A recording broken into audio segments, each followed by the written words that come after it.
సరే, ఏది ఏమైనప్పటికైనా కానీ బైబిల్ గ్రంథంలో నుంచి చూస్తే అనేకమైన విషయాలు ఉన్నాయి. అనేకంగా మనం విన్నాము, అనేకంగా చదివాము, అనేక రకాలుగా బోధించాము, అనేక రకాలుగా ఇంకా బోధిస్తూనే ఉన్నాం. సరే, ఏది ఏమైనప్పటికైనా కానీ బైబిల్లో శ్రమ దినమున నువ్వు కృంగిన వెడల ఏమవుతావట? చేతగాని వాడవగదు అని లేఖనం సెలవిస్తుంది. శ్రమ ఎవరికి వస్తుంది? శ్రమలు ఎవరికి వస్తాయి? క్రైస్తవులకే వస్తాయి, అన్యులకు రావా? శ్రమ ఎవరికి వస్తుందంటే నీతిమంతులకు శ్రమ వస్తుందని చెప్తుంది బైబిల్. ఎవరికి? నీతిమంతులకు శ్రమ వస్తుంది. ఎవరైతే నీతిగా జీవిస్తారో, ఎవరైతే యథార్థంగా జీవిస్తారో, ఎవరైతే మరి దేవుని యేసు ప్రభుయందు యేసులాగా జీవించాలని కోరుకుంటున్న ప్రతి బిడ్డ పట్ల శ్రమ స్టార్ట్ అవుతుంది. అయితే ఆ శ్రమ దినమున మనం కుంగిపోకుండా ఏం చేయాలా? నిబ్బరము కలిగి ధైర్యంగా ఉండి ముందుకు సాగి వెళ్ళిపోవాలి. అయితే ఈరోజు మరొక 10 నిమిషాలు మనం చూద్దాము. అదే ఇందనక చదివిన లేఖన భాగాన్ని చూద్దాం. సామెతల గ్రంథము 27వ అధ్యాయము 1వ వచనము 10వ వచనం చదువుతారా?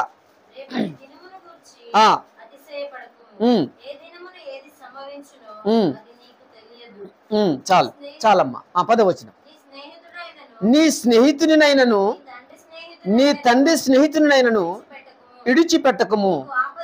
నీకు ఆపత్తు కలిగిన దినమందు నీ సహోదరుని ఇంటికి వెళ్ళకము. దూరములోనున్న సహోదరుని కంటే దగ్గరనున్న పొరుగువాడు వాసి. ఇక్కడ 10వ వచనంలో చూసినట్టయితే నీ స్నేహితునైనను నీ తండ్రి స్నేహితునైనను విడిచిపెట్టకము అంటున్నాడు. మరి స్నేహితులు ఎవరు? స్నేహితులు ఎవరు? 6వ వచనం చదవండి ఒకసారి.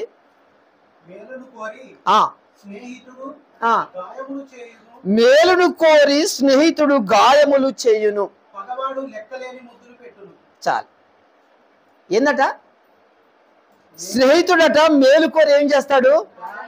గాయాలు చేస్తాడట. ఇక్కడ ఏమంటున్నాడు 10వ వచనంలోనంటే నీ స్నేహితునైనను నీ తండ్రి స్నేహితునైనను విడిచిపెట్టకు. అసలు ఈ స్నేహితుడు ఎవరు? ఈ స్నేహితుడు ఎవరు? ప్రార్థనేరా జీవితానికి వెలుగునిచ్చే వెన్నెలా. ఏంది? ప్రార్థన జీవితానికి ఏమిస్తుంది? వెలుగునిస్తుంది. అది ఇక్కడ చూస్తుంటే మేలును కోరి స్నేహితుడు ఏం చేస్తాడట? గాయాలు చేస్తాడట. ఇప్పుడు ఎంతమంది స్నేహితులు మనతో పాటు ఉండి మనకు గాయాలు చేసిన వాళ్ళు ఎంతమంది ఉంటారు? నీ జ్ఞాపకం విరిగిన కాంచి మన జ్ఞాపకం విరిగిన కాంచి కాక చూసుకుంటూ పోతే ఎంతమంది స్నేహితులు మనకు గాయాలు చేసి ఉంటారో ఒక్కసారి మీకు మీరుగా పరిశీలన చేసుకుంటే మనకు అర్థమైపోతుంది. అందుకని అంటాడు బైబిల్లో, ఏ మనుషుడు నమ్మదగిన వాడు కాదు అని అంటున్నాడు. ఏ మనుషుడు నమ్మదగిన వాడు కాదు అంటున్నాడు. కానీ ఇక్కడ ఏమంటున్నాడు 10వ వచనంలో? నీ స్నేహితునైనను నీ తండ్రి స్నేహితునైనను విడిచిపెట్టకము అంటున్నాడు. మరి నీ స్నేహితుడు ఎవరు? నీ తండ్రి స్నేహితుడు ఎవరు? ఇక్కడ నీ స్నేహితుడు ఎవరు? నీ తండ్రి స్నేహితుడు ఎవరు? నిజమైన స్నేహితుడు ఏం చేస్తాడట? నిజమైన స్నేహితుడు ఏం చేస్తాడు? నిజమైన స్నేహితుడట విడువక ప్రేమిస్తాడట. ఏ స్నేహితుడు? నిజమైన స్నేహితుడు విడువక ప్రేమిస్తాడా? మరి ఆ నిజమైన స్నేహితుడు ఎవరయ్యా? మరి మనకు నిజమైన స్నేహితుడు ఎవరయ్యా అంటే మన ప్రభువు అయిన యేసుక్రీస్తు. దేవునికి స్తోత్రం కలుగునుగాక. హల్లెలూయా, హల్లెలూయా. అయితే మన స్నేహితుడు ఎవరు? నిజమైన స్నేహితుడు, మన స్నేహితుడు, మన నిజమైన స్నేహితుడు ఎవరయ్యా అంటే భూమిని ఆకాశంను సృష్టించిన సృష్టికర్త అయినా యేసయ్యే మన నిజ స్నేహితుడు. ఎవరిని గురిగా పెట్టుకోకూడదు. ఎవరిని గురిగా పెట్టుకోకూడదు. ఎందుకో తెలుసా? ఎవరిని గురి పెట్టుకున్నా వాళ్ళు ఏమి చేస్తారు, ఏ మూమెంట్లో ఏమి చేస్తారో మనకు తెలియదు. రేపేం సంభవించబోతుందో ఎవరికి తెలియదు. ఇతను నమ్మితే ఏం చేస్తాడో తెలియదు. అందుకనే ఇక్కడ నీ స్నేహితుడు అనగా ఎవరయ్యంటే ఎవరు? యేసు ప్రభు నీ స్నేహితుడు. అతడు నిన్ను విడువక ప్రేమిస్తున్నవాడు. నిన్ను అనేక రకాలుగా అనేకమైన పరిస్థితుల్లో కూడా నిన్ను ప్రేమించి నిన్ను ఆదరించి నీకు న్యాయము చేయగలిగిన వాడు నిజమైన స్నేహితుడు ప్రభువైన యేసుక్రీస్తు. ఏమంటున్నాడు తెలుసా? నీ తండ్రి స్నేహితునైనా విడిచిపెట్టుకోము. మన తండ్రి ఎవరు? విశ్వాసులకు తండ్రి. అబ్రహాము మన ఎవరికి? మన విశ్వాసులకు. మన ఎవరము? మనకు ముందు ఎవరు విశ్వాసపూరితంగా దేవునితో వెళ్ళిపోయారు? అబ్రహాము. అబ్రహాము మన తండ్రి. అబ్రహాము ఎవరు? మన తండ్రి. అంటే మనం ఆయన విశ్వాసంలో మనం నడుస్తున్నాము కాబట్టి మన తండ్రి యొక్క స్నేహితులు ఎవరు? యేసు ప్రభు. దేవునికి స్తోత్రం, హల్లెలూయా. కాబట్టి తండ్రి అయిన దేవుణ్ణి, ప్రభువైన యేసుక్రీస్తుని, ఇద్దరిని కూడా మనము మర్చిపోకుండా ఉండి ఇప్పుడు నడుస్తున్న అంత్య దినాలలో పరిశుద్ధాత్మతో సావాసము చేస్తూ మనం ఏం చేయాలా? ముందుకు సాగిపోవాలా. దేవునికి మహిమ కలుగునుగా, హల్లెలూయా. అందుకని అంటాడు సావాసం ఎవరితోట? తండ్రితోనూ కుమారుడితోనూ పరిశుద్ధాత్మతో సావాసం చేయాలట. ఏ ఒక్కరితో సావాసము కుదరదు. తండ్రితో సావాసం చేసి కుమారుని విడిచిపెట్టినా తప్పే, కుమారుడితో సావాసం చేసి తండ్రిని విడిచిపెట్టినా తప్పే, తండ్రితో కుమారుడితో సావాసం చేసి పరిశుద్ధాత్మని విడిచిపెట్టినా తప్పుతో వలెను నడుస్తున్నామని అర్థము. కాబట్టి నిజంగా నడవటానికి, నిజమైన స్నేహం చేయటానికి తండ్రితోనూ కుమారునితోనూ పరిశుద్ధాత్మతోనూ మనం ఏం చేయాలి? సావాసము చేయాలి. అంటే తండ్రి అయిన దేవుణ్ణి, క్రీస్తు అయిన వాక్యాన్ని, పరిశుద్ధాత్మని, ఈ ముగ్గురితో మనం ఏం చేయాలా?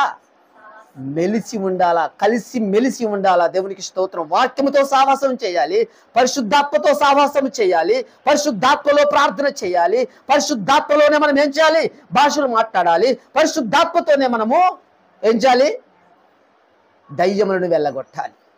అందుకనే ఇక్కడ నిజమైన స్నేహితుడిని మరవద్దు, నీ తండ్రి స్నేహితునైనను విడిచిపెట్టవద్దు. ఇక్కడ దావీదుకు స్నేహితుడు ఉన్నారు. ఎవరైనా? దావీదుకు ఒక స్నేహితుడు ఉన్నారు. ఎవరైనా? తూరు రాజైన ఎవరు? హీరామ్. తూరు రాజు ఎవరు? హీరామ్. అంటే దావీదు యెరూషలేములో ఉంటే తూరు పట్టణము యెరూషలేము నుంచి దాదాపు 240 కిలోమీటర్లు ఉంటారు. దాదాపు సముద్రం మీదనే దాదాపు 100-150 కిలోమీటర్లు ప్రయాణం చేయాలి.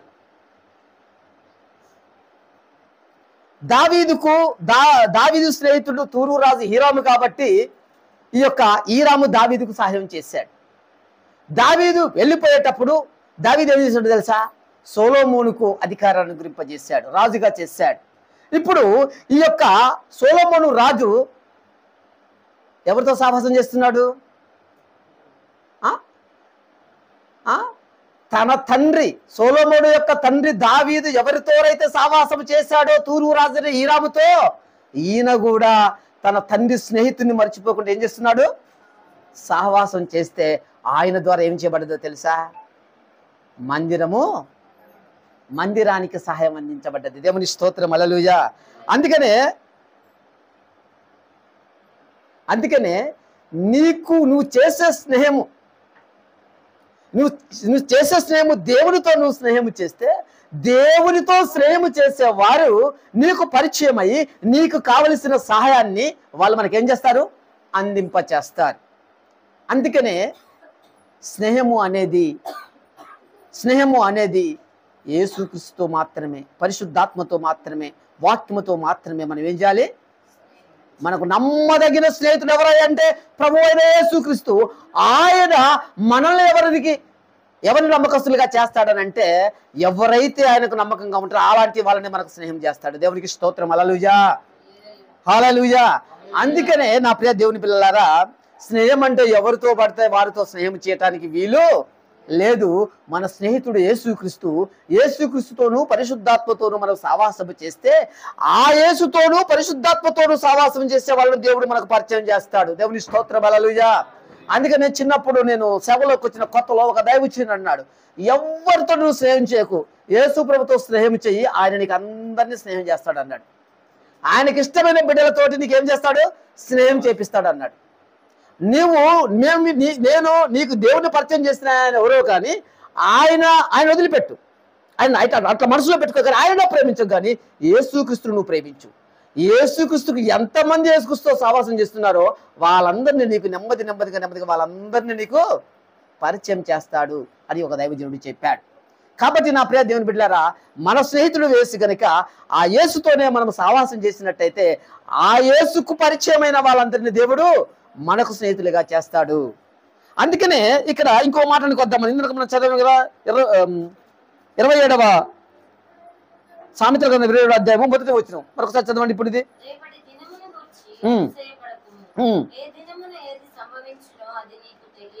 చాలు. రేపటి దినమును గూర్చి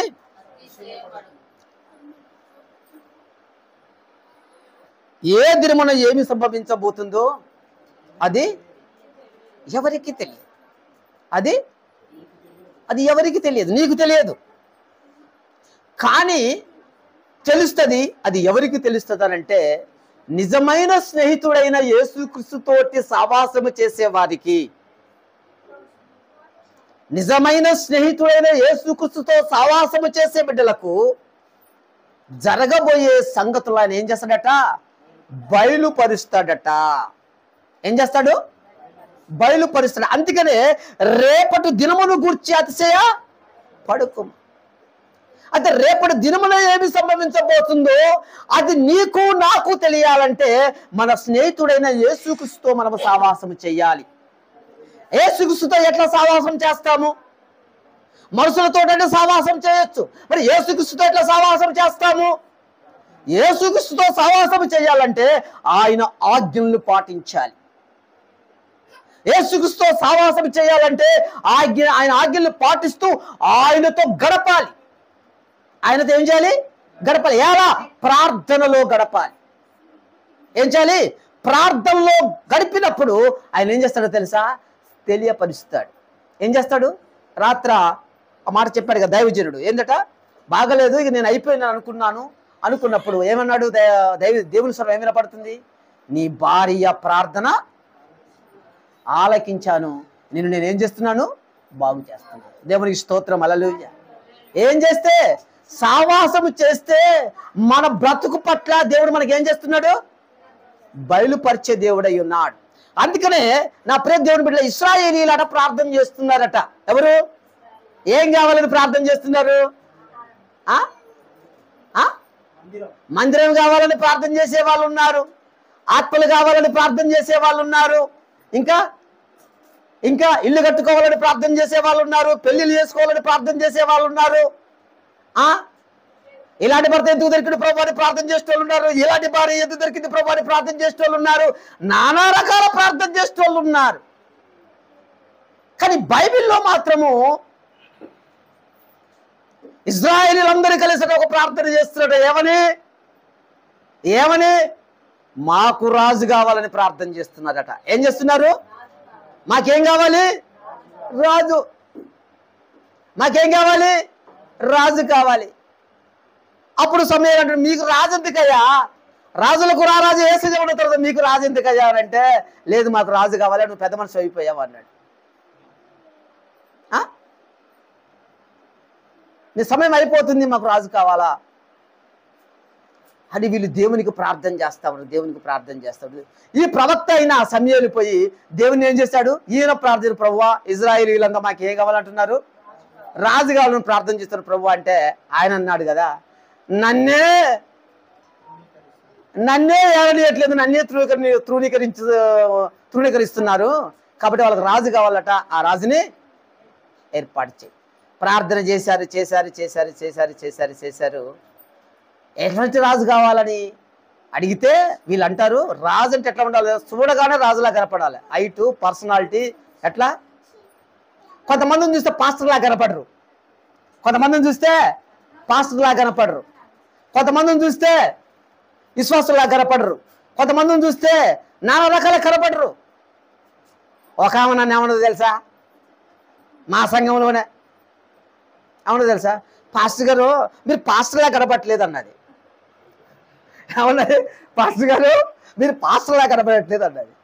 ఎందుకమ్మా నేను పాస్టర్లాగా ఎందుకు కనపడట్లేదు అంటాం అంటే, అది పాస్టర్ అంటే హైట్ ఉండాలా, పాస్టర్ అంటే టక్ చేయాలా, పాస్టర్ అంటే షూ వేయాలా, పాస్టర్ అంటే టై కట్టాలా, పాస్టర్ అంటే లడ్డుగా ఉండాలా. అవునది, లడ్డుగా ఇవన్నీ చెప్పింది.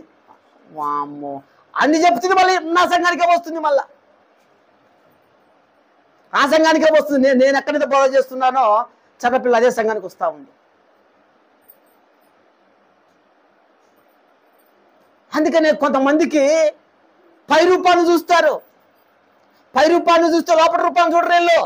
పై రూపాన్ని చూస్తే ఈయన పాస్టర్లా కనపడాడు, అంతరంగం చూస్తే కదా కనపడేది, లోపల చూస్తే ఈయన కూడా దమ్మేంటో ధైర్యం ఏమిటో ఆత్మశక్తి ఏంటో తెలియదు కదా. అందుకనే నా ప్రియమైన ఇశ్రాయేలు కూడా ప్రార్థన చేస్తా ఉంటారు, మాకు రాజు కావాలి, రాజు కావాలని. సరే, సమయలు పోయి దేవుని అడిగితే దేవుడు ఏమన్నాడు తెలుసా, వాళ్ళు కోరుకుంటారు అదే పని చేయని అన్నాడు. అని చెప్పి ఏం చేశారో తెలుసా, మరి ఎవరిని రాజుగా ఎన్నుకోవాలి, వీళ్ళకు తెలుసా ఎవరు రాజుగా ఎన్నుకోవాలా, ఇశ్రాయేలులకు సమయలకు తెలుసా ఎవరిని రాజుగా ఎన్నుకోవాలా, ఆయనకు తెలియదు. కానీ ఎవరికి తెలుసు, సర్వోన్నతుడైన దేవునికి తెలుసు. ఇజ్రాయేలు చేస్తున్న ప్రార్థన ఎలాంటి రాజు కొరకు వీళ్ళు ప్రార్థన చేస్తున్నారో అలాంటి రాజుని ఎన్నుకోవటానికి దేవుడు ఏం చేశాడు, ఏర్పాటు చేసుకున్నాడు. ఎవరిని బట్టి, ఎవరిని బట్టి, ఇజ్రాయేళ్ల ప్రార్థనను బట్టి. ఎవరిని బట్టి, ప్రార్థన చూసావా ఎన్ని క్రియలు చేస్తుందో. దేని కొరకు ప్రార్థన చేస్తే అది ఇస్తాడు దేవుడు. దేవునికి స్తోత్రం, హల్లెలూయా. నువ్వు దేని కొరకనే ప్రార్థన చేయి, అది ఇస్తాడు. కానీ అది పోయినాక మాత్రం కానీ నీ మోకం ఎట్లుంటుంది అంటే కళ్ళ పని నీళ్ళు దూకాలి. ఇక వచ్చినప్పుడేమో సంతోషం ఉంటుంది, ఎందుకు దైవ చిత్తానుసారమైన ప్రార్థన నువ్వు చేయట్లేదు కదా. నీ చిత్తానుసారమైన ప్రార్థన, నీ ఆశ కొరకు చేస్తున్న ప్రార్థన, నీకు కావలసిన దాని కొరకు చేస్తున్న ప్రార్థన, దేవుని ఆశ కొరకు చేసే ప్రార్థన కాదు. దేవుని ఆశ కొరకు చేసే, నీ ఆశ కొరకు, నీ యొక్క బుద్ధి కొరకు చేసుకుంటున్న ప్రార్థన. ఇజ్రాయేలు చేసే ప్రార్థన అదే, ప్రభువా రాజు కావాలి, నీ చిత్తానుసారమైన రాజుని తయారు చేయి ప్రభువా. ఎవరిని ఎన్నుకుంటా వెనుకో ప్రభుని ప్రార్థన చేయట్లేదు, రాజుగానే చూడగానే రాజు ఉండాలన్నాడు. వీళ్ళంతా భూ సంబంధంగా ప్రార్థన చేసి భూ సంబంధంగా ఆలోచన చేసినప్పుడు దేవుడు చూశాడు, ఓహో మీ సంగతి ఇట్లా ఉందా అని చెప్పి ఏం చేశాడో తెలుసా, ఏం చేశాడు, రాజును సిద్ధపరిచేశాడు. ఎవరు ఆ రాజు, సమయలకు తెలియదు, ప్రార్థన చేస్తున్న ఇశ్రాయేలుకు తెలియదు. వీళ్ళు చేస్తున్న ప్రార్థన ఏమిటి, మాకు రాజు కావాలని ప్రార్థన చేస్తున్నాడు. ఈయన ప్రవక్త ఏం చేస్తున్నాడు, అయ్యా వాళ్ళకి రాజు కావాలంటే అయ్యా నువ్వు తయారు చేయాలంటే ఆయన ఏమంటున్నాడో తెలుసా, అయ్యా నన్నే వేయాలని చేయట్లేదు, నిన్నే వేయాలని ఇస్తారు ఆయన, అది చేయని ప్రార్థన అన్నాడు. వీళ్ళు చేస్తానే ఉంటున్నాడు. అప్పుడు దేవుడు సమూయేలుతో ఒక మాట మాట్లాడుతున్నాడు. చూడండి, మొదటి సమూయేలు గ్రంథం 9వ అధ్యాయము. సౌలు అచ్చటికి రేపు వచ్చునని యెహోవా సమూయేలుకు తెలియజేసెను. చాలు, సౌలు అక్కడికి వస్తాడని సమూయేలుకు తెలుసా, తెలుసా? మరి ఎవరికి తెలుసు, దేవుడు. రేపు ఏమి సంభవించబోతుందో ఎవరికి తెలియదు. ఈయన రాజు అవుతాడు అని సౌలుకు తెలుసా?